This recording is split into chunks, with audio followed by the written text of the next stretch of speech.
It was a quiet neighborhood. Not fancy, not poor. Just the kind of place where people kept to themselves and life moved along without much noise. On one corner of the block lived an older woman. Her neighbors simply called her Miss Carter. She'd been there for decades. A calm, kind woman with gentle eyes and silver streaks in her hair. Everyone knew she was the type to offer a cup of sugar, check on the elderly, or bring soup when someone was sick. She didn't have kids of her own, and her husband had passed years ago, but she never let loneliness make her bitter. If anything, she seemed to give even more of herself to the people around her. Most mornings, Miss Carter would sit by her front window, sipping tea. She liked to watch the world go by. But over the past few weeks, something had been bothering her. There was a boy, maybe 6 or 7, who kept walking past her building. He didn't smile. He didn't run or laugh like kids usually do. He always had his head down, his backpack too big for his shoulders. His clothes were wrinkled, his shoes a size too small, and sometimes he didn't wear a coat even when it was chilly outside. At first she thought maybe he was just shy, but then she started noticing more. He was always alone, morning and afternoon. He walked slow, like he was in no hurry to get home. Some days he had small scrapes on his arms. Once she even saw what looked like a bruise on his cheek. Faint, but there. Something about it didn't sit right. Miss Carter had been a school teacher for 30 years before she retired. She had seen things, kids who came from tough homes who carried quiet pain in their eyes.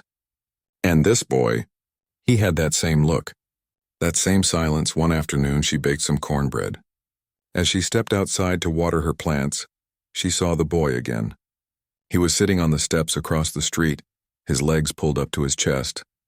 Without making it obvious, she walked over slowly, holding a small plate. "You hungry, baby?"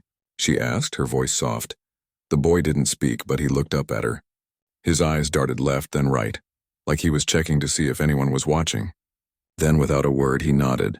She handed him the plate, and he took it carefully, like he wasn't sure if he was allowed to. "You can sit there and eat," she said, "or take it with you. Either way, it's yours." He stayed.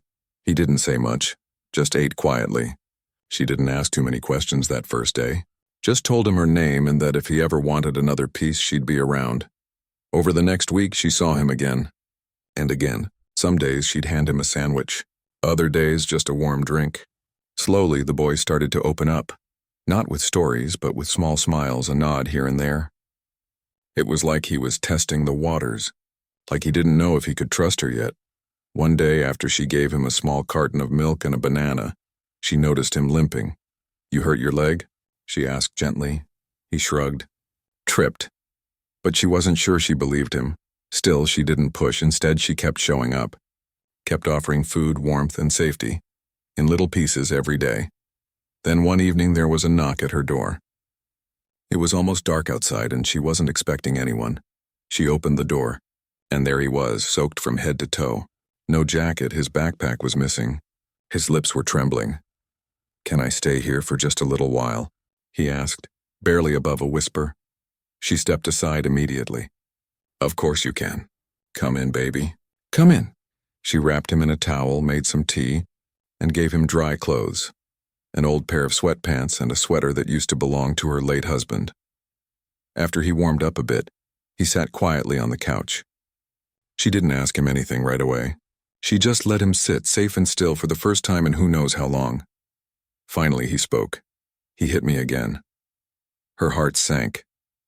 Your dad?" she asked carefully. The boy shook his head. "My mom's boyfriend. He says I don't listen, but I didn't do nothing. I swear." Miss Carter didn't speak for a moment. She just reached over and held his hand. "You don't deserve that," she said softly. "None of that is your fault." He looked at her with wide, confused eyes, like no one had ever said that to him before. She let him sleep on the couch that night. She stayed up thinking, praying, wondering what the right thing was to do. By morning, she made her decision. She called the authorities, not because she wanted to cause trouble, but because she couldn't let him go back to that house, not after what he'd been through. The people from Child Services came later that day. They asked a lot of questions. At first, the boy was scared, but Miss Carter stayed beside him the whole time. She held his hand, reminded him to breathe, and told him he wasn't alone. The next few days were hard. His mother denied everything, said he was making it up, said he was acting out, but Miss Carter didn't back down.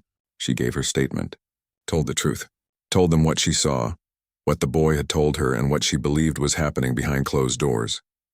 She didn't have power or money or connections, but she had her voice, and she used it. Eventually, the system listened. The boy was placed in a safe home, a real foster family, one that wanted to help him heal.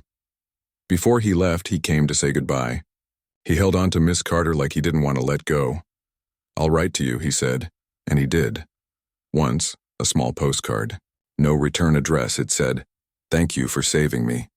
And that was it. Years went by. Miss Carter kept the card in a small wooden box on her bookshelf. She didn't talk about it much. Just went on living her life, quietly, kindly, just as she always had. But every now and then, she'd look out the window and wonder where that boy was. If he was safe. If he was happy. If he remembered her. She had no idea that one day, long into the future, that same little boy would come back. And when he did, everything would change again. The boy didn't stay with the woman for long. After a few weeks, the child services made a decision. It was safer to move him out of the area completely, far from the troubles he had faced. A new home was arranged for him in another state, with a foster family who could give him the fresh start he deserved. The woman didn't argue. She knew it was for the best. Still, it was hard to say goodbye. She had grown attached to the boy, his quiet presence, the way he slowly started to trust her, the little smiles that began to show up after meals. He didn't say much when he left, just hugged her tight, buried his face in her coat and whispered, "Thank you." And then he was gone. The house felt quieter after that. Too quiet. The woman would still set an extra plate on the table sometimes, only to catch herself and put it back. She kept one of his drawings on the fridge, a simple sketch of a house with a big sun and two stick figures, one tall, one small. On the corner it said in crooked handwriting, "Me and you." She missed him more than she expected. The days turned into weeks, and weeks into months. No letters came, no phone calls. She didn't even know his new last name. The system, in trying to protect the boy, had cut off all contact, and while she understood why, a small part of her heart felt empty. It was like he had vanished from the world, and she was the only one who remembered he was ever here. She asked around a few times, called social workers she knew, tried to get updates. But privacy rules didn't allow much. "He's safe," they said. "He's in good hands now." That should have been enough. But she still wondered. Was he eating well? Was he going to school? Did he make friends? Did he remember her? She kept herself busy, volunteered at the church, helped out at the local food pantry, sat on her porch with a book most evenings even though she hardly turned the pages. She watched kids ride their bikes down the street and thought of him every time she saw one with the same walk, the same slight tilt of the head, the same small frame. Sometimes she thought she saw him, at the grocery store, at the bus stop, but it was never him. Just a stranger with similar eyes or the same kind of jacket he used to wear. Years passed. She grew older, her hair turning more gray than black. Her knees ached when she walked too long and her hands started to tremble when she tried to write. But her heart stayed the same, warm, strong, and full of quiet hope. She never told many people about what she had done. Not because she was hiding it, but because it wasn't something she did for praise. It was just something she felt she had to do. When someone needs help, you help them. That's how she was raised. That's how she lived. Most people in the neighborhood just knew her as the kind woman who always waved from her porch. Some of the older kids called her Grandma, even though she wasn't related to any of them. They'd help carry her groceries or shovel her sidewalk in the winter. She'd bake cookies for them in return, but behind her gentle smile, there was always that one memory, that cold winter day when a boy sat alone on the curb, and she chose to open her door. She didn't think of herself as a hero. In fact, sometimes she wondered if she had done enough. Maybe she should have fought harder to stay in his life. Maybe she should have pushed the system to let her keep in touch. Maybe if she had been younger, stronger, she could have become his guardian. But deep down she knew that wasn't the point. She had shown him love when he needed it most. And that love, however brief, was real. Sometimes at night she'd sit by her window and talk to God in her quiet way. She'd say, "I hope he's okay. I hope he's happy. And then she'd close her eyes and picture that stick figure drawing on the fridge. She never took it down. One day, while going through old drawers, she found the scarf he had left behind. It was small, navy blue with a tiny tear on one side. She held it in her hands, pressed it to her face, and for a moment time rewound. She could almost hear his laugh, soft and shy, echoing through the house again. She smiled, folded the scarf gently, and placed it back in the drawer. Seasons changed. Kids in the neighborhood grew up and moved away. New families moved in. The city got louder, faster. But the woman's home stayed the same. A quiet little house with flowers on the porch and wind chimes singing in the breeze. She never stopped believing that maybe one day she'd hear from him. Not because she needed anything, but because it would be nice to know he turned out okay. But as the years rolled on, that hope became quieter. Not gone, just softer, like a candle that still burns but flickers low. She had no idea that far away in a different city, a grown man was searching for her.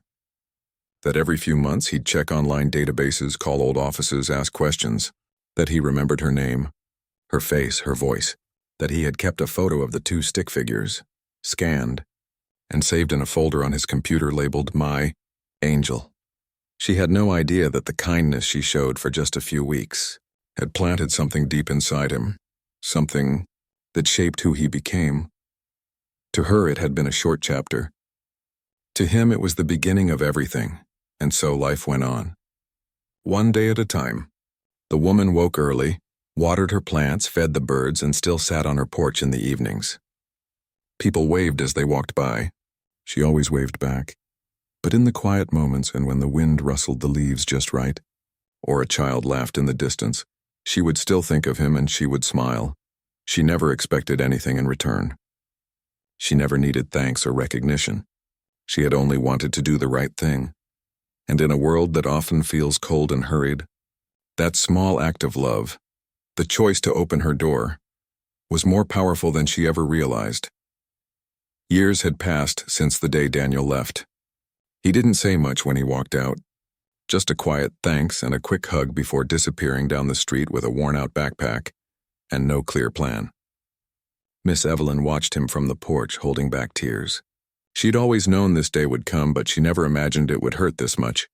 She stood there long after he was gone, the screen door creaking in the wind behind her, her heart heavy with worry.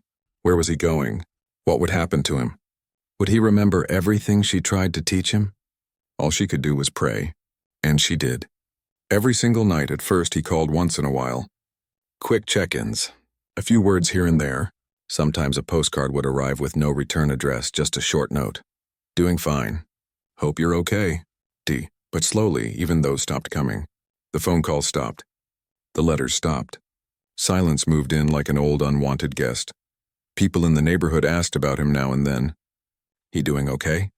Where'd he end up? Evelyn would smile politely and say, he's out there finding his way. But inside she was scared. Not knowing where he was or if he was safe kept her up at night. She kept his room just the way he left it. The same bedsheets, the same old sneakers by the door, the notebook he used to scribble in, still on the desk with the pen tucked inside. She couldn't bring herself to change anything. It was her way of holding on to him in case he ever came back. Some nights she'd sit on the edge of his bed, running her hand across the blankets, remembering the little boy who once curled up there crying in his sleep. He'd come such a long way. From a scared, silent child to a teenager full of anger and confusion, she'd tried her best to love him through it all. But she always feared it might not be enough. Daniel had always been restless. He carried a lot inside, pain, anger, questions he never voiced. And when he left, she knew he wasn't just walking away from her. He was running from the shadows of his past. The problem was, no matter how far you run, your past finds ways to follow. There were moments over the years when Evelyn felt like giving up hope. Birthdays came and went. Holidays passed quietly. She always left an extra plate on the table, just in case, but it stayed empty year after year. Sometimes, when she passed a young man on the street with the same build or walk as Daniel, her heart would skip, only to realize it wasn't him. Still, she kept the porch light on every evening. Just like her mother used to do when her brothers came home late. It was her silent message to the world. You still have a place here. Evelyn didn't talk much about the ache in her heart. She stayed busy helping others. She volunteered at the church, cooked meals for the elderly, and checked in on neighbors who needed a hand. She kept her spirit strong, but those who knew her well could see the sadness in her eyes whenever someone mentioned Daniel. Maybe he's moved on. One neighbor once said gently, maybe he's built a new life. Evelyn nodded, but deep inside a part of her whispered, I hope so. But I just want to know he's okay. Years turned into nearly 2 decades. The city changed. People moved in and out. But Evelyn stayed. So did the memories. And the hope. She didn't expect anything anymore, but she still believed in the quiet possibility that life had a way of bringing things full circle. Then one morning, something unexpected happened. It was a quiet fall day, leaves scattered across the porch. Evelyn was in the kitchen stirring a pot of oatmeal when she heard a knock at the door. She wasn't expecting anyone. The knock came again, the firm, steady, not rushed. She wiped her hands on her apron and walked slowly to the door, her slippers softly brushing against the wooden floor. When she opened the door, she froze. There he was, taller than she remembered, broader too. His face had changed, older, sharper, but his eyes were the same. Brown, soft, and filled with something she couldn't name. He held a small bouquet of sunflowers, just like the ones she used to grow by the window. Hi, he said quietly. It's been a while. For a moment she couldn't speak. She just stared at him, trying to convince herself this wasn't a dream. Then she reached out, touching his arm like she needed proof he was real. You came back, she whispered. He nodded. I never forgot you. Not for a single day. Tears welled up in her eyes as she pulled him into a hug. It was the kind of hug that says everything words can't. She didn't care how long he'd been gone. He was home. That was all that mattered. They sat in the kitchen for hours. The oatmeal had long gone cold, but neither of them noticed. They talked about everything. Where he'd been, what he'd seen, how he'd joined the army, how hard it had been to let go of the past, how much he missed her, but didn't know how to face her after all those years.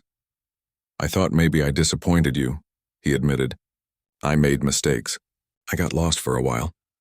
Evelyn reached across the table and held his hand. You were never a disappointment.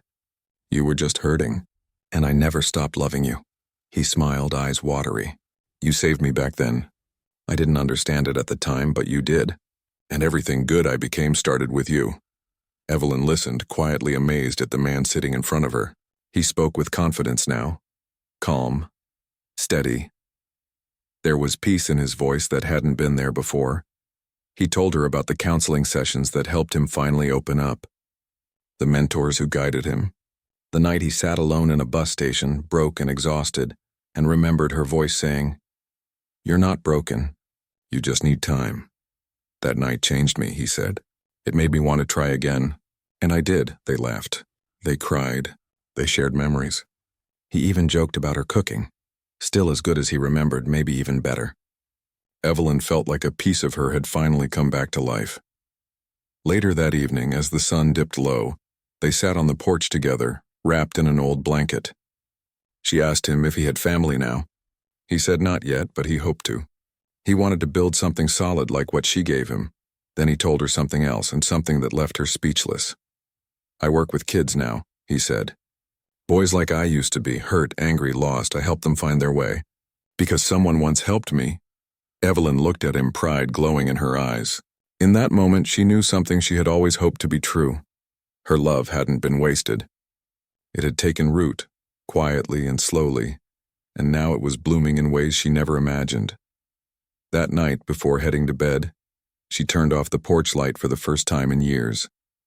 Not because she'd given up, but because the one she'd been waiting for had finally come home. It had only been a few weeks since that rainy afternoon when Nathan showed up at Laverne's front door. Since then, he had come by almost every day, sometimes with groceries, sometimes with dinner, and sometimes just to sit with her on the porch and talk. For Laverne, it was like having family again. For Nathan, it was a way to say thank you, not just with words, but with time. Laverne wasn't used to being on the receiving end. All her life, she'd been the one giving, offering help, care, support. Now this grown man, who used to be that scared, quiet boy she once took in, was the one looking after her. He fixed the squeaky gate, brought her a new pair of walking shoes, even set up a small speaker so she could listen to her favorite gospel songs in the kitchen. She kept saying, "You don't have to do all this, baby," and he'd just smile and say, "I know, but I want to." But one day Nathan came by with more than just food or flowers. He had an idea, a big one. They were sitting at her kitchen table drinking sweet tea. The sunlight came in soft through the window. Nathan leaned forward and said, "I've been thinking, Miss Laverne. I want to do something more. Something that will keep your kindness going, even long after we're both gone." Laverne raised her eyebrows, a little curious, a little unsure. "I want to open a place for kids like I used to be," he said. "A real home, not just a shelter. A place where they feel safe, where they know someone cares. I want to name it after you." She froze for a moment, surprised. "Me? Oh no. Baby, you don't need to do that." "But I do," he said. "If it wasn't for you, I don't know where I'd be. Maybe dead, maybe in jail. But because of you, I had a chance to be more." He reached into his bag and pulled out a folder. Inside were blueprints, paperwork, even a proposed name, LJ House. The initials stood for her full name, but he didn't want to write it out. He said she deserved her peace and privacy. "Just the initials," he said. "Let it speak for itself." Laverne was quiet for a long time. She looked down at the papers, then back at him. "Are you sure about this?" she asked softly. He nodded. "I've been saving for years. I already have the funding for the first house. I just needed your blessing." She chuckled, wiping a tear from her eye. "Well, you've got that. But only if you promise me one thing." "What's that?" "Promise me you'll run it with heart. Not just rules. These kids, they've had enough rules. They need love. Structure, yes, but mostly love." "I promise," he said. From that moment on, things moved fast. Nathan had already been working with a small team. Some friends in social work, a therapist, a school counselor, even a retired teacher. Within 6 months, LJ House opened its doors. It was a modest brick home with 6 bedrooms, a garden in the back, and a kitchen big enough for everyone to eat together. The house wasn't perfect. There were plumbing issues at first. The heat broke one cold morning, but the walls were filled with warmth. The staff treated the kids like family. Homework time was followed by story time. There were chore charts on the fridge and board games on the living room shelf. Birthdays were celebrated with cake and dancing, no matter how small. And right in the entryway by the front door was a framed photo of Laverne. Not young Laverne, not polished or posed. It was a photo Nathan had taken secretly one day as she laughed on her porch. Her head back, hand over her heart, joy all over her face. Under the photo it read, "This house was built with love, the same kind she gave us." The ribbon-cutting ceremony was small, just close friends and some folks from the community. Nathan invited Laverne, of course. She tried to say no at first. She never liked attention, but he insisted. "This is your day too," he told her.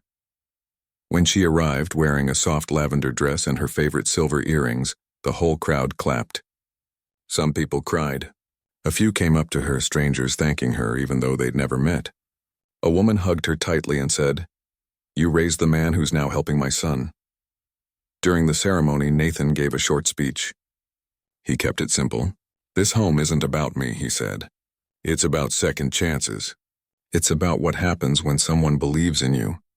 This place exists because someone once opened her door to a scared little boy, and instead of asking questions, she made him a sandwich and let him stay." Laverne wiped her eyes over and over. She tried to keep it together, but her heart was too full. Later that night, sitting in the back seat of Nathan's car, she said softly, "I didn't know you were paying attention back then." "I was paying attention to everything," he said. Word spread quickly. Local news picked up the story. Then regional outlets. Eventually, a video of the ribbon cutting went viral on social media. People shared it with captions like, "This is what real love looks like, and we need more Laverne in the world." Donations started coming in. Not just money, but clothes, books, and offers to volunteer. Despite the attention, Laverne stayed out of the spotlight. She kept her life quiet, peaceful, but every weekend she visited the house. She brought cookies, sometimes soup, always hugs. The kids called her Granny V. They'd run to her the moment she walked in, showing her their drawings, their schoolwork, their loose teeth. One little girl asked her, "Are you the lady who built this house?" Laverne smiled and knelt down. No, baby. I just helped someone remember how to care.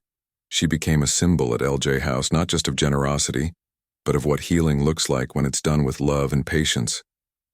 Staff members often said, when in doubt, ask, what would Laverne do? The house began to grow. A second location was in the works. More kids were being helped, more lives quietly changed. But through it all, the heart of the home stayed the same. Soft voices, warm meals, a belief that every child deserves safety and a chance. For Nathan, watching it all happen felt like completing a circle. As he sat in the office late one night going through papers, he looked up at Laverne's photo and whispered, "We did it." But Laverne never took credit. She'd just say, "It was God's plan, baby. I was just doing my part." She never asked for anything in return, never expected praise. In fact, she often felt a little overwhelmed by the attention. But deep down she was proud, not for herself but for Nathan. For the scared boy who had grown into a man who now gave back what he'd once been given. In the end, that was what she wanted all along. Not fame, not recognition, but to know that her love had made a difference. And now it had a name. A home, a heartbeat. It was a warm evening in early spring, the kind where the breeze feels gentle, the sky is painted in soft orange and pink, and the world feels just a little quieter. She sat quietly on the second row of folding chairs, not quite understanding why so many people were gathered. She wasn't used to being in the spotlight. For most of her life, she had worked hard, raised her son, and minded her own business. She never looked for attention, never wanted it. But here she was, sitting in a small but elegant event hall filled with people in suits, dresses, and polished shoes.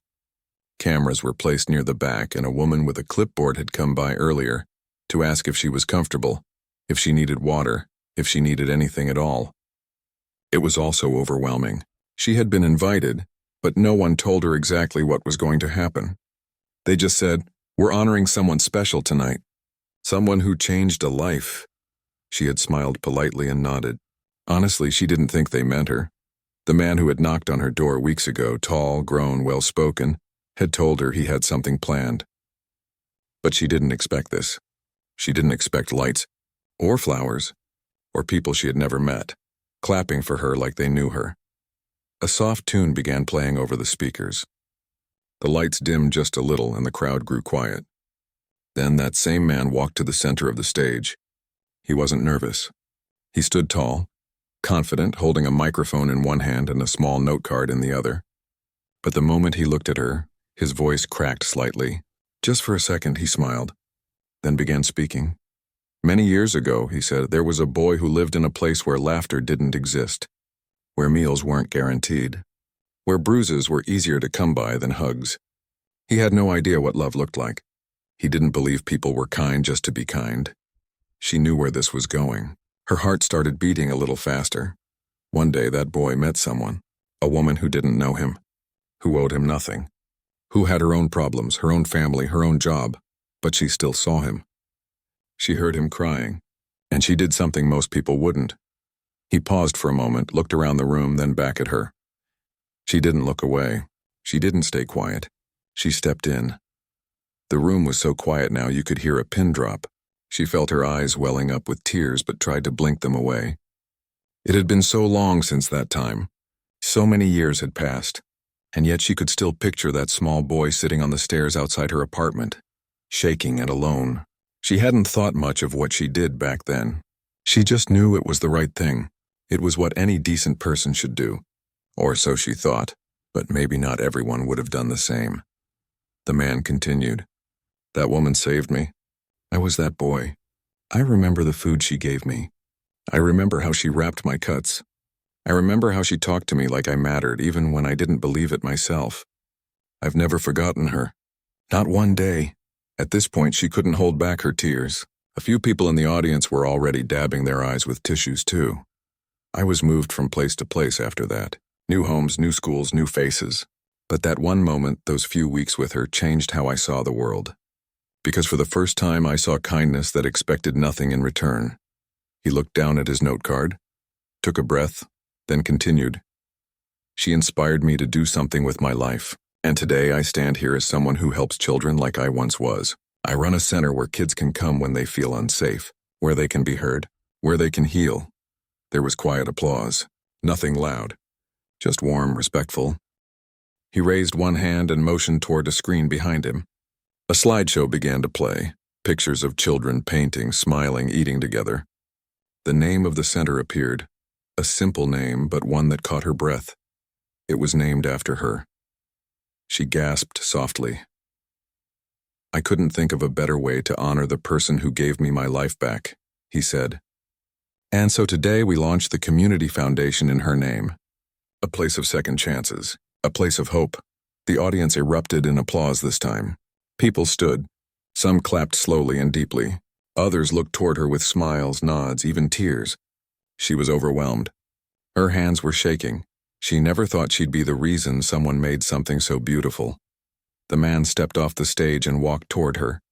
In his hand he held a plaque, a simple wooden plaque with her name carved into it and the words, "For courage in the quiet moments."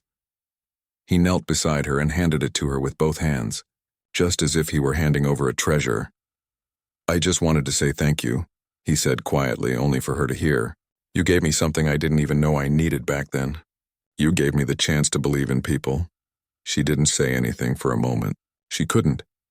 But she held his hand tightly, and when she finally spoke, her voice was soft and honest. "I'm proud of you." He smiled, nodded, and helped her to her feet. The crowd clapped again as they stood side by side, and someone snapped a photo. It would be the photo used in dozens of online articles later. But in that moment, it wasn't about the headlines or the attention. It was about one person seeing another. Years apart, and a simple act of kindness coming full circle. Later that evening, after the event had ended and most people had left, she walked through the building slowly, looking at the posters and pictures of smiling children. She touched the wall gently, as if trying to feel the energy left behind by all the lives that had been changed. The man came up beside her again.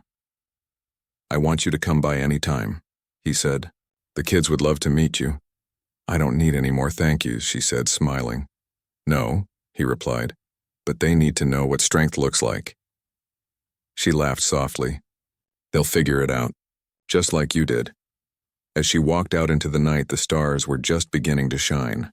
The air was cooler now, but not cold. There was a calm in her chest that she hadn't felt in a long time. She had spent most of her life wondering if what she did made any difference. Now she knew. A small choice, a moment of bravery, had changed everything, not just for one boy, but for everyone he would go on to help, and all because she listened to a cry that others ignored. Because she opened her door. Because she cared. Some stories don't begin with grand gestures. Some start with a simple decision, to do what's right even when it's hard. And sometimes those stories come back around in the most beautiful ways.